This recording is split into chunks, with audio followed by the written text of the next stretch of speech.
How's this for a treat? Households with kids ate less junk food in 2012 than they did 5 years before.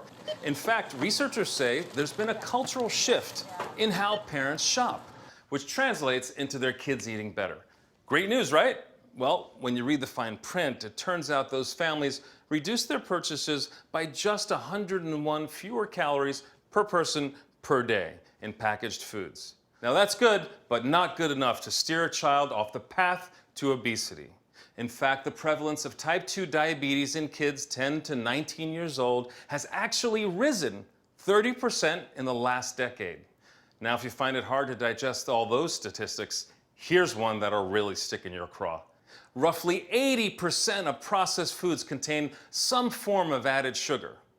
So with Halloween just around the corner, can I ask, why are we filling our kids' goodie bags with this?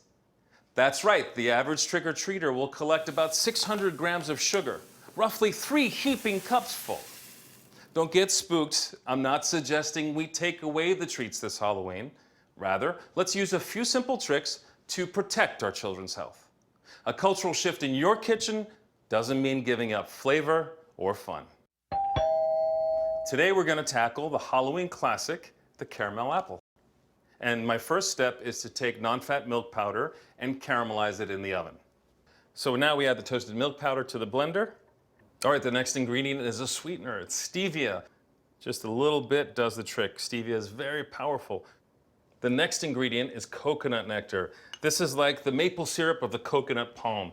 It's really good for you, has a lot of amino acids, and it's very high in fiber, which means it has a very low glycemic impact. If you've got diabetes, this is the sweetener for you. The bulk of our sauce will be made up by water. So we're going to add the water. And you just want to mix it until it looks really well homogenized. Once that's fully mixed, I slowly add xanthan gum and a little bit of butter-flavored spray.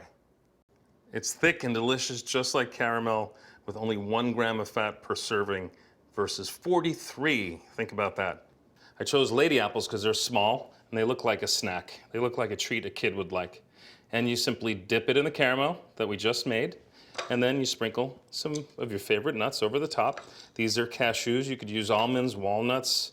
Remember, nobody needs to finish all the candy in their bag. And no one's going to miss it when you offer them this.